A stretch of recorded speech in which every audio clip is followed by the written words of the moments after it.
好来，过来这件是 BNT 疫苗的好消息。有媒体来报道，讲鸿海的创办人郭台铭亲身到澳洲去催货，讲上紧可能8月底到150万到200万剂 BNT 的疫苗可能会运到台湾，啊11月进前，更加有可能会当运来750万剂。这敢有影咧？英灵基金会讲，疫苗到台湾的时间尊重指挥中心的讲法，啊讲这一届并无受到政治力的干扰。下手臂展看会出满面笑容，搁比一个爱心。自澳洲转来，鸿海创办人郭台铭心情真好。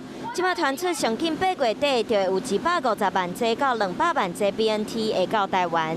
而对于这个所有的资讯，也告知了政府相关单位。对于疫苗进一步的内容，尊重指挥中心的说明。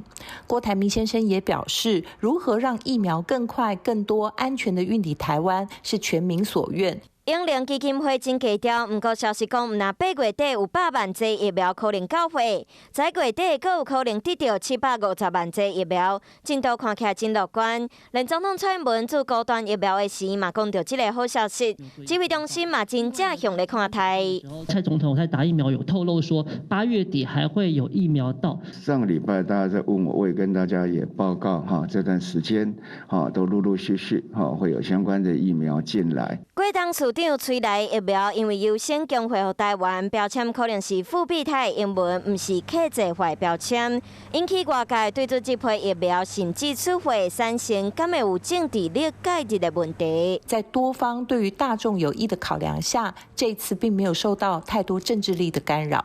辉瑞疫苗入台2个原则：原厂直送、安全有效，持专业检验。确保疫苗有效并且安全无虞，所以希望有心人士不要误导民众，故意拿名称来做议题的操作。BNT 供货进度看起来真乐观，即马敢若5万赶紧到货了后，会使开始予民众来注射。毕竟大家拢无希望台湾的疫情阁炭烧一摆。